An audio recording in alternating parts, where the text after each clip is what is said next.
ایک غریب مسلمان، تم امیر مسلمان ہو، ایک غریب مسلمان، چونکہ وہ بھی مسلمان ہے اور تم بھی مسلمان ہو، لہٰذا مسلمان ہونے کے ناطے تم میں اور اس میں کوئی وتیاسم اور کوئی فرق اور کوئی امتیاز نہیں، کوئی انتر نہیں، کوئی انتر نہیں، کوئی فرق نہیں، کوئی ڈفرینس نہیں۔ بات سمجھ میں آ رہی ہے؟ کیونکہ وہ بھی مسلمان، تم بھی مسلمان، وصف مشترک، وجہ امتیاز نہیں۔ اسی طرح انسان ہونے کے ناطے وہ انسان کہیں کا بھی رہنے والا ہو، کسی بھی مذہب سے تعلق رکھنے والا ہو، چونکہ وہ بھی انسان، تم بھی انسان، لہذا وہ تم ہو، تم وہ ہو۔ یہ ہے درس اتحاد کا۔ تو انسانیت ایک ایسا وصف ہے کہ تمام انسانوں کو جمع کر دیتا ہے، بکھری ہوئی انسانیت کو اکٹھا کر دیتا ہے، جمع کر دیتا ہے۔ کیوں کہ تمام انسان ایک حضرت آدم علیہ السلام کے مقدس خون سے پیدا ہوئے کہ در آفرینش سے یک جوہرن، ایک آدم علیہ السلام کا مقدس خون ان سب کی اصل ہے، وہ اصل جمع کر رہی ہے، ایک بنا رہی ہے۔ تو اور ذرا آگے بڑھ جائیں، وہ آدم کس کے نور سے پیدا ہوئے؟ محمد رسول اللہ کے نور سے پیدا ہوئے۔ بات سمجھ میں آ رہی ہے؟ اس نور سے پیدا ہوئی تمام انسانیت ایک ہے، ایک وحدت ہے یا نہیں ہے؟ تو معلوم یہ ہوا بکھرنے والے ہم ہیں، سمیٹنے والے نبی ہیں۔ اتفاق اور اتحاد نبی پیدا کرتے ہیں، اختلاف کے ہم شکار ہوتے ہیں۔ یہ صورتیں مختلف ہیں، نسلیں مختلف ہیں، بھاشائیں مختلف ہیں، زبانیں مختلف ہیں، لنگوسٹک بنیادوں پر ہم بٹ رہے ہیں، تقسیم ہو رہے ہیں، بکھر رہے ہیں، صورتوں کی بنیادوں پر بکھر رہے ہیں، رنگوں کی بنیادوں پر بکھر رہے ہیں، بولیوں کی بنیادوں پر بکھر رہے ہیں، تہذیبوں کی بنیادوں پر بکھر رہے ہیں۔ سمجھ رہے ہو؟ یہ زبان تم بھی بولو، سمجھتے ہو؟ اب ہمیں ایک وحدت ہے جو حضرت آدم ہیں، ہم سب کو انسانیت کی لڑی میں پرونے والے حضرت آدم علیہ السلام، کہ ہم سب ایک انسان کی اولاد ہیں، دو چار انسانوں کی اولاد نہیں۔ شوکت علی کسی اور انسان کی اولاد، میں کسی اور انسان کی اولاد نہیں، ہر ایک کا باپ الگ ہے، لیکن آگے بڑھتے جائیں گے تو ایک باپ ملے گا، وہ ہے حضرت آدم علیہ السلام۔ ایک انسان نے سب انسانوں کو جمع کر دیا۔ اسی طرح انسانیت کو تو جمع کیا ایک انسان نے، تمام موجودات کو جمع کر دیا، ایک لڑی میں پرو دیا محمد رسول اللہ نے کہ انا من نور اللہ وکل شیء من نوری، میں اللہ کے نور سے پیدا ہوا اور ہر شے میرے نور سے ہے۔ تو اب نور مصطفیٰ سے بننے کا جو وصف ہے وہ مشترک ہے، زمین بھی اسی نور سے بنی، آسمان بھی اسی نور سے بنا، چاند بھی اسی نور سے بنا، ہوا بھی اسی نور سے بنی، فضا بھی اسی نور سے بنی، حیوانات بھی اسی نور سے بنے، انسانات بھی اسی کے نور سے بنے، اسی نور سے بنے، ملائکہ بھی اسی نور سے بنے۔ تو معلوم آپ پوری کائنات کو، آدم نے تو صرف انسانوں کو جوڑا، محمد مصطفیٰ نے تمام مخلوقات کو جوڑا۔ یہ جوڑنا رحمت ہے محمد مصطفیٰ کی، وما ارسلناک الا رحمۃ للعالمین۔ تو انسان مختلف صورتوں والے، مختلف چیزیں، انسان میں حیوانیت نہیں، حیوانوں میں انسانیت نہیں، ملائکہ میں انسانیت نہیں، انسانوں میں ملکانیت نہیں، جو فرشتہ ہے وہ انسان نہیں، جو انسان ہے وہ فرشتہ نہیں، جو حیوان ہے وہ انسان نہیں، جو انسان ہے وہ حیوان نہیں، جو حیوان ہے وہ نباتات سے تعلق نہیں رکھتا، وہ از قسم نباتات نہیں، جو از قسم نباتات ہے وہ از قبیل جمادات نہیں۔ تو جمادات الگ، اپنی حیات کے اعتبار سے نباتات الگ۔ اپنے تعین کے اعتبار سے، اپنے ذاتی اختصاصات کے اعتبار سے حیوان ہے، انسان اپنے ذاتی اعتبارات کے اعتبار سے، تو انسان انسانیت کی وجہ سے حیوانات سے ممتاز ہے، حیوان حیوانیت کی وجہ سے انسانوں سے علیحدہ ایک قسم مانا جا رہا ہے۔ بات سمجھ میں آ رہا ہے؟ تو فروعات میں اختلاف ہے، اصل میں وحدت ہے۔ کائنات مختلف رنگوں کی وجہ سے، مختلف زبانوں کی وجہ سے، مختلف تہذیبوں کی وجہ سے، مختلف موسموں کی وجہ سے، مختلف علاقائی خصوصیتوں کی وجہ سے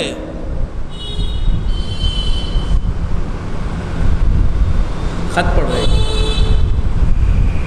مختلف مذہبوں کی بنیاد پر بٹی ہوئی ہے خانوں میں یہ کائنات۔ بات سمجھ میں؟ تو ہم بٹنے والے ہیں، حضور کے نور سے بنے ہوئے جو ہیں لوگ، جو مخلوقات ہیں، جو موجودات ہیں، وہ بٹتے ہیں، اور ان سب کو ایک جگہ جمع کرنے والا نور مصطفیٰ۔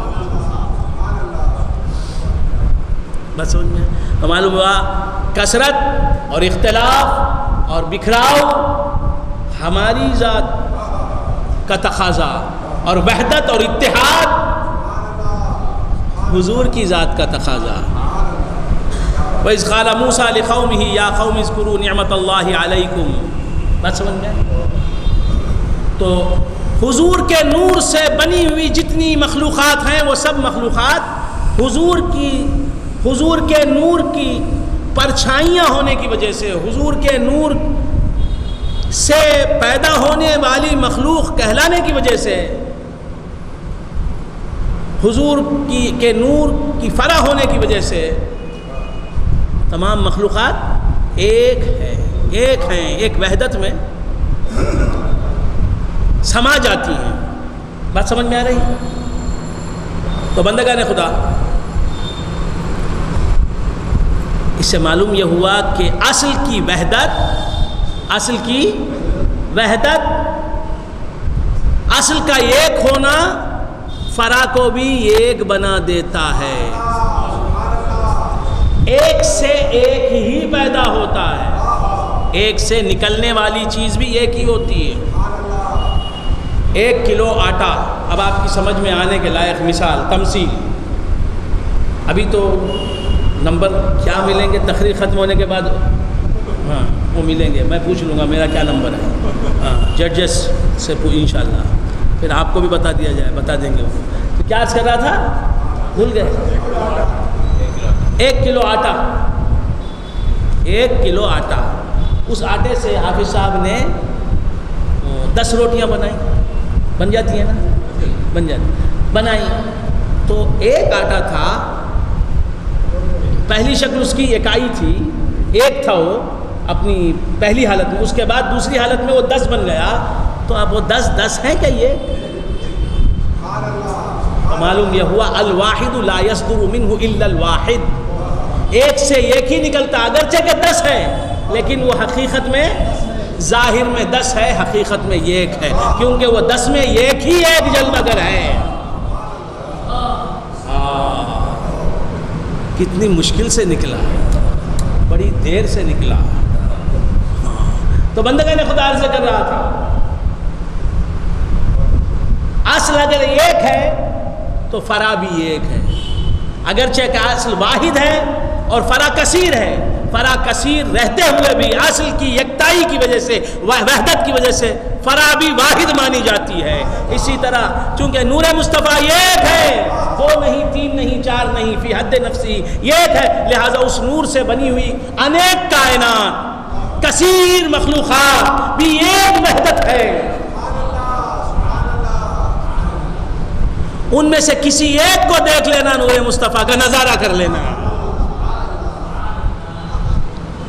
بات سمجھ میں کہ اصل ایک ہے. اسی طرح اور آگے بڑھ جائیں، محمد عربی صلی اللہ علیہ وآلہ وآلہ وسلم ایک ہے، اور وہ ایک خدا کے نور سے پیدا ہوئے ہیں، تو سب کی اصل ایک نور ہے، تو سب میں ایک ہی نور کا جلوہ ہے، ظہور ہے روپ تیرا رتی رتی میں، پربت پربت پتی پتی میں.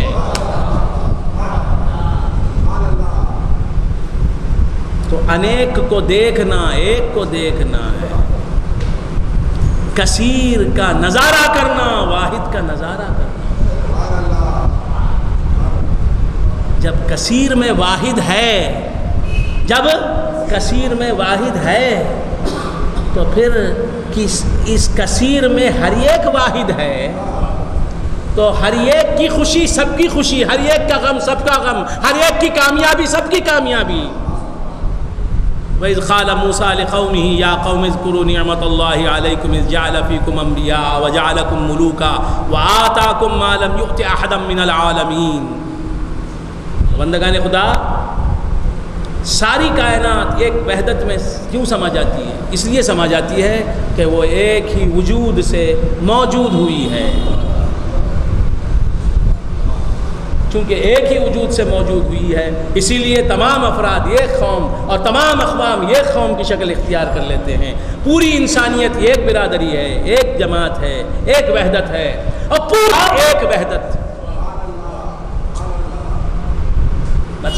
تو جو وحدت الوجود کا قائل ہے، جو توحید ذاتی پر اعتقاد رکھتا ہے، یقین رکھتا ہے توحید ذاتی میں، وہ لڑنا نہیں جانتا، وہ بگڑنا نہیں، وہ بچھڑنا پسند نہیں کرتا، وہ ملنا جانتا ہے. اس کا پیغام ملاپ ہوتا ہے، محبت ہوتا ہے، پیار ہوتا ہے. صوفیاء کرام نے اغیار کو اپنا بنایا، دیوانہ بنایا، اسی ایک پیغام کے بل بوتے پر. انہوں نے اخلاق کی تلوار چلائی ہے اغیار پر. بات سمجھ میں؟ ایمان کو نصرت ملتی ہے اور کفر کی رگ کٹ جاتی ہے. اے صلی علی، اخلاق کی ہے تلوار تمہارے ہاتھوں میں. رسول اللہ صلی اللہ علیہ وآلہ وآلہ وسلم نے کافروں کو مسلمان بنایا، اغیار کو یاروں میں تبدیل کیا، غیروں کو اپنوں میں تبدیل کیا، بیگانوں کو یگانوں میں تبدیل کیا. جو ان کے خون کے پیاسے تھے ان کے جانثار بن گئے. کس لیے بن گئے؟ کہ رسول اللہ کی نظر میں یہ بات تھی کہ انا من نور اللہ وکل شیء من نوری. یہ ابو بکر بھی میرے ہی نور سے، ابو جہل بھی میرے ہی نور سے، عتبہ بھی میرے ہی نور سے، شیبہ بھی میرے نور سے. طائف کے میدان میں حضور کے جسم اقدس پر، حضور کے جسم نازنی پر پتھراؤ ہوا، پتھر برسے سرکار دو عالم صلی اللہ علیہ وآلہ وآلہ وسلم کے جسم اقدس پر. حضور کا سارا جسم لہو لہان ہو گیا. حضور کے جسم اقدس سے خون بہہ بہہ کر آپ کے مقدس جوتوں میں جمع ہو گیا. اس خون کی وجہ سے سرکار کے مقدس نالین حضور کے پاؤں سے چپک گئے، بڑی مشکل سے نکالے گئے حضور کے پاؤں سے، انہیں جدا کیا گیا. تو بندگان خدا، ایسی تکلیفیں، پتھراؤ ہو رہا ہے، مزمم پکارا جا رہا ہے، سرکار کو گالیاں دی جا رہی ہیں، معاذ اللہ معاذ اللہ معاذ اللہ. اور حضور مسکرا رہے ہیں. کیوں مسکرا رہے ہیں؟ وہ جانتے ہیں کہ یہ اپنی طرف سے الگ ہوئے ہیں، میں تو ان کو جوڑنے والا ہوں. میرا جو رشتہ ہے وہ انہیں غیر نہیں بتاتا، ان کا رشتہ مجھ سے جو ہے وہ غیر بتاتا ہے. تو یہ بکھرنے والے ہیں، میں سمیٹنے والا ہوں. یہ میری حقیقت نہیں جانتے. فرشتہ جبال آیا، حضور پر پتھراؤ ہو رہا ہے، حضور کو برا بھلا کہا جا رہا ہے، حضور پر تانے کسے جا رہے ہیں، حضور پر پھپتیاں کسی جا رہی ہیں. طائف کے میدان میں حضور پر دنیا کا سب سے بڑا ظلم توڑا جا رہا ہے. سرکار دو عالم صلی اللہ علیہ وسلم بددعا نہیں کرتے، دعا کرتے ہیں، اللہم اہد قومی فانہم لا یعلمون، اللہم اہد قومی فانہم لا یعلمون. اے اللہ میری قوم کی ہدایت فرما، میں تو اسے اپنی قوم سمجھ رہا ہوں، یہ میرے نور سے بنے ہیں. اللہم اہد قومی، یہ میری قوم ہے، اگرچہ کہ مجھ پر پتھراؤ کر رہی ہے، میری جان کے در پہ ہے، مجھے مار ڈالنا چاہتی ہے، میرے قتل کی تدبیریں کر رہی ہے، مجھے برا بھلا کہہ رہی ہے، مجھ سے نفرت کر رہی ہے. ان کے دل میری دشمنی میں بھرے ہوئے ہیں، مجھ سے نفرت ہے ان کے دلوں میں، محبت نہیں ہے. کیوں؟ فَإِنَّهُمْ لَا يَعْلَمُونِي، انہوں نے مجھے جانا نہیں کہ اگر میں نہیں تو یہ نہیں. میری دی ہوئی قوت سے یہ مجھ پر پتھراؤ کر رہے ہیں مولا، میرے بخشے ہوئے وجود سے یہ مجھ سے ٹکرا رہے ہیں، میرے نور ہی کی تائید سے میرے مقابلے پر آیا ہوا ہے۔ اللہم اہدی قومی، فرا اصل سے کیا لڑکے جیتے گی، فرا اصل سے لڑکے کیا جیت پائے گی؟ تو سمجھ میں آ رہا ہے؟ آتا ہے؟ بڑی خوشی بات نہیں، ججز اور بڑے منہمک ہیں، کیا نمبر دیا جائے؟ تو عرض کر رہا تھا، بھول گئے آپ حضرات، فَإِنَّهُمْ لَا يَعْلَمُونَ، انہوں نے مجھے پہچانا نہیں۔ اے اللہ میری قوم کو ہدایت دے، کیا دے؟ ہدایت، سمجھا دے کہ میں کون ہوں، میری وجہ، میرے وجود سے ان کا وجود ہے، میری حیات سے ان کی حیات ہے، میری سلامتی میں ان کی سلامتی ہے۔ یہ اپنی اصل پر پتھراؤ کر رہے ہیں۔ تو بندگان خدا عرض کر رہا تھا، حضور کے لب پر دعائیں ہیں اور ان کے ہاتھوں میں پتھر ہیں، ان کی زبانوں پر گالیاں، اور حضور گالیوں کے بدلے میں دعائیں دے رہے ہیں۔ ہر گالی پر ایک دعا، ہر گالی پر ایک دعا، کانٹے لے کر بانٹے پھول، کیسے اچھے اپنے رسول، کتنے پیارے ان کے اصول، برف بنا دے دوزخ کو، برف بنا دے دوزخ کو، پیارے تیری راہ کی دھول، برف بنا دے دوزخ کو، پیارے تیری راہ کی دھول، کیسے پیارے، کیسے اچھے اپنے رسول، کتنے پیارے ان کے اصول، ہر گالی پر ایک دعا، کانٹے لے کر بانٹے پھول۔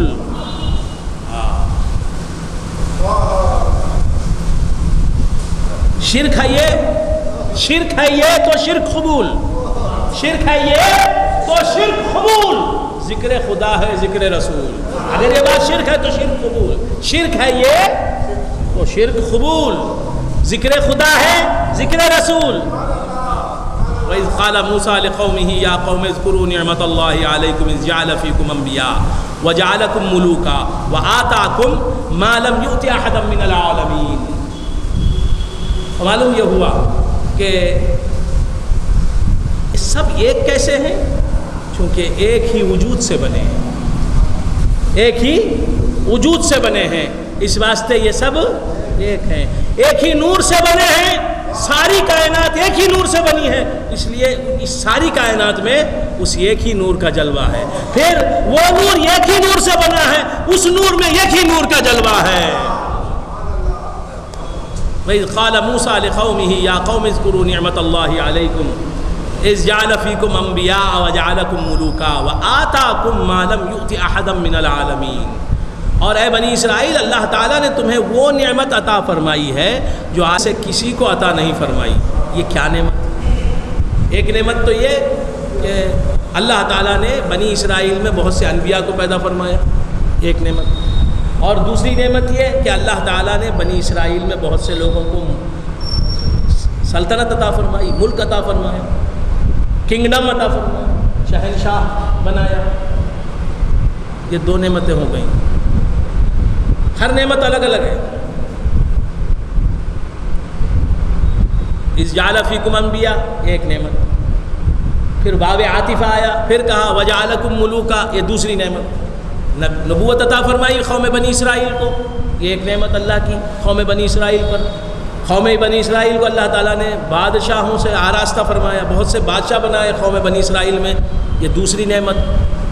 پھر باب عاطفہ آیا، اینڈ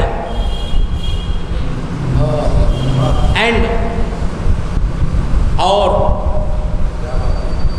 تتھا، ہندی میں کیا بولیں گے؟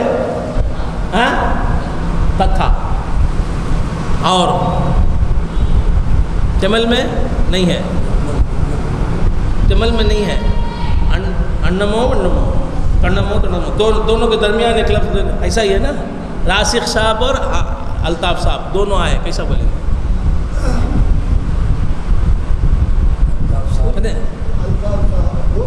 دیکھیں گم گم اس کے لیے کوئی لفظ نہیں ہے. ہاں گم گم لگا لے ہے نا. انہوں بھی وہ اصل میں اینڈ کا لفظ ایک ایکویلنٹ نہیں ہے. راسخ شاہ صاحب بھی الطاف بھی آئے ایسا مانا ہے. اینڈ کا ایکویلنٹ نہیں ہے. راسخم الطافم وہ ایکویلنٹ آف اینڈ نہیں ہے. حرف عطف نہیں ہے جہاں تک میں سمجھتا ہوں. اگر غلط ہے تو آپ مجھے سمجھا دیں. ہاں تو عرض کر رہا تھا کیا راسخم الطافم. ہاں تو دو جو جگہ آیا تو وہ حرف عاطفہ نہیں. ہاں یہ کہنا وہ بھی کے معنی میں تم بھی تو تم نہیں ہو آج, ہم بھی تو آج ہم نہیں. تم بھی تو تم نہیں ہو آج, عمر گزر گئی, ہم بھی تو آج ہم نہیں. ہاں تو کیا عرض کر رہا تھا یہ اس طرح انم انم یہ جو ہے نا یہ اینڈ کا یہ نہیں ہے اس کے پاس. ہاں تو کیا عرض کر رہا تھا جہاں تک میری سمجھ بوجھ ہے. وَإِذْ قَالَ مُوسَىٰ لِقَوْمِهِ يَا قَوْمِ اذْكُرُوا نِعْمَةَ اللَّهِ عَلَيْكُمْ إِذْ جَعَلَ فِيكُمْ أَنْبِيَاءَ وَجَعَلَكُمْ مُلُوكًا وَآتَاكُمْ مَا لَمْ يُؤْتِ أَحَدًا مِّنَ الْعَالَمِينَ. اور اللہ تعالیٰ نے ایک نعمت ہے, یہ دونوں نعمتیں بیان کر کے تیسری نعمت, اور اللہ تعالیٰ نے تمہیں وہ نعمت عطا فرمائی, وہ فضیلت عطا فرمائی, وہ شرف عطا فرمایا, وہ فخر عطا فرمایا, وہ دولت عطا فرمائی, وہ خصوصیت عطا فرمائی, وہ شان عطا فرمائی, وہ عظمت عطا فرمائی. ما لم یؤت احدا من العالمین, جو عالمین میں سے کسی کو عطا نہیں کی. یہ کیا نعمت ہے جو بنی اسرائیل کو ملی؟ یہ کیا چیز ہے؟ وَآتَاكُمْ مَا لَمْ يُؤْتِ أَحَدًا مِّنَ الْعَالَمِينَ. وہ نعمت عطا فرمائی تمہیں اے بنی اسرائیل جو عالمین میں اللہ تعالیٰ نے کسی کو عطا نہیں فرمائی. وہ کیا نعمت؟ مسجد سے نکلنے کے بعد کوئی پوچھ دے تو کیا جواب دیں گے؟ نہیں کیا جواب دیں گے؟ من و سلوہ. یہ من و سلوہ بھی ہمارے کیا تمیم صاحب نے فرمایا, وہ بھی ایک تفسیر ہے کہ اللہ تبارک و تعالیٰ نے قوم بنی اسرائیل کو من و سلوہ غذا, آسمانی غذا, آسمان سے غذا بھیجی, اور کسی قوم کے لیے آسمان سے غذا نہیں اتری. یہ جو ہے بنی اسرائیل کے حصے میں آنے والی خصوصیت ہے بس, اور کسی قوم کو یہ خصوصیت اور یہ اختصاص نہیں ملا کہ آسمان سے ان کے لیے غذا آئی. ان کو غذا کی تلاش میں نکلنے کی ضرورت نہیں تھی, گھر سے خود بخود آ جاتی تھی ریڈی میڈ غذا.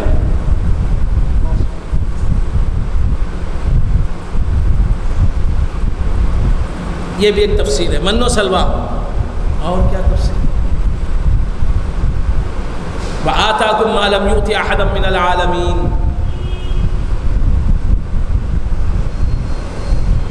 بس سانسیں چل رہی ہیں, سانسیں چل رہی ہیں, سانسیں تو چل رہی ہیں, مگر سوچتا ہوں میں اللہ ربط اللہ ربط کیا ہے میری زندگی کے ساتھ.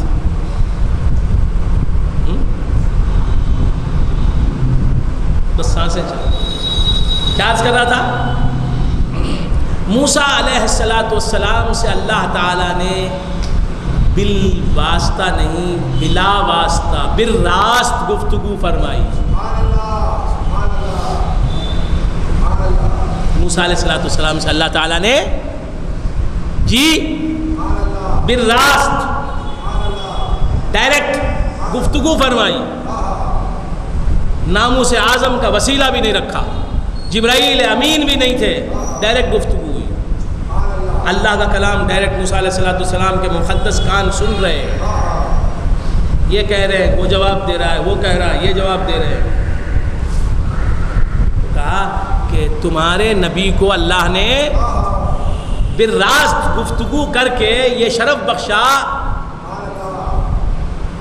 کہ تمہارے نبی کی طرح کسی اور نبی پر اللہ تعالیٰ نے یہ انعام نہیں فرمایا۔ ہر نبی کو اللہ تعالیٰ نے فرشتے کے ذریعے سے وحی بھیجی، اور موسیٰ علیہ السلام اللہ سے بالراز گفتگو کرنے والے، ڈائریکٹ گفتگو کرنے والے۔ ہر نبی